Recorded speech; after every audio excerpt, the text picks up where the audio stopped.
بسم اللہ الرحمن الرحیم۔ آج ہمارا حج تربیتی پروگرام کا سبق نمبر 34 ہے۔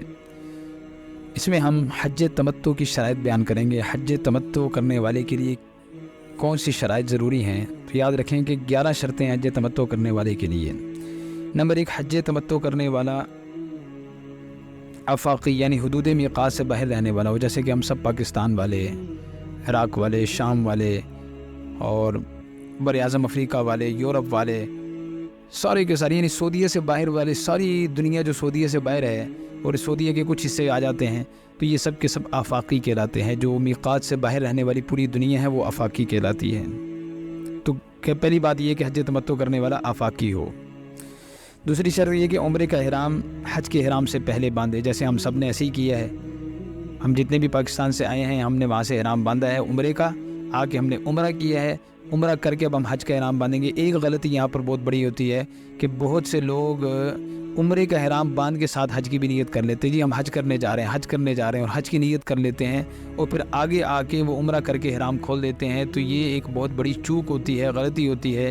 اس لیے اس کی طرف ہمیں ساتھیوں کو بتاتے رہنا چاہیے کہ بھی اپنا پاکستان سے جب آئیں صرف عمرے کا احرام باندھ کے آئیں۔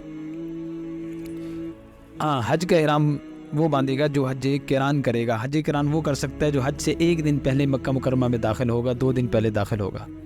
ہم عام طور پہ جو 15 دن، 20 دن، 25 دن پہلے مکہ میں آ جاتے ہیں تو ان کے لیے یہی ہے کہ وہ عمرہ کر کے احرام کھول دیں گے، پھر وہ حج کا احرام باندھیں گے۔ تیسری شرط یہ ہے کہ پورا عمرہ یا اکثر طواف عمرہ حج کے مہینوں میں ادا کرنا۔ جیسے کہ عام طور پہ ہم سب نے حج کے مہینے شوال، ذی القعدہ، ذی الحجہ ہیں، تو عمومی طور پہ شوال کے بعد ذی القعدہ میں ہی حج کی فلائٹیں آنی شروع ہوتی ہیں۔ تو پوری دنیا سے آنے والا حاجی وہ حج کے مہینوں میں ہی عمرہ کرتا ہے، اس کے بعد پھر وہ حج کا احرام باندھتا ہے۔ چوتھی شرط یہ ہے کہ حج کے احرام سے پہلے مکمل عمرہ یا اکثر طواف عمرہ کر لے،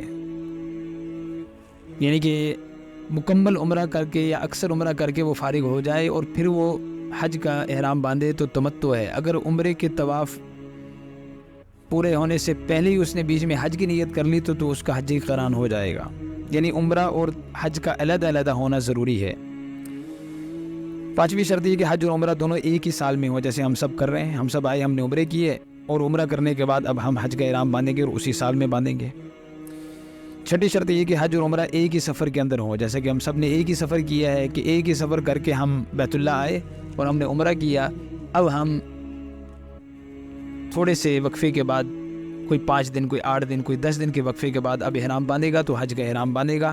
تو ایک ہی سفر میں ہم نے حج اور عمرہ کیا۔ ساتویں شرط یہ کہ عمرے کو فاسد نہ کرے، کیونکہ یاد رکھیں کہ حج تمتع کا مطلب کیا ہے؟ عمرہ صحیح کرنا پورا اور حج صحیح کرنا۔ صرف عمرہ خراب ہو گیا اور حج صحیح ہو گیا تو پھر بھی حج تمتع نہیں ہوگا۔ عمرہ صحیح ہو گیا، حج خراب ہو گیا، 8ویں شرط یہ ہے، تو پھر بھی اس کا حج تمتع نہیں ہوگا۔ 9ویں شرط یہ کہ حج کے مہینوں میں عمرہ کرنے کے بعد مکہ مکرمہ کو مستقل وطن نہ بنائے، کیونکہ اگر مستقل وطن بنا دے گا تو یہ مکی ہو جائے گا، مکی کے لیے حج تمتع نہیں ہوتا۔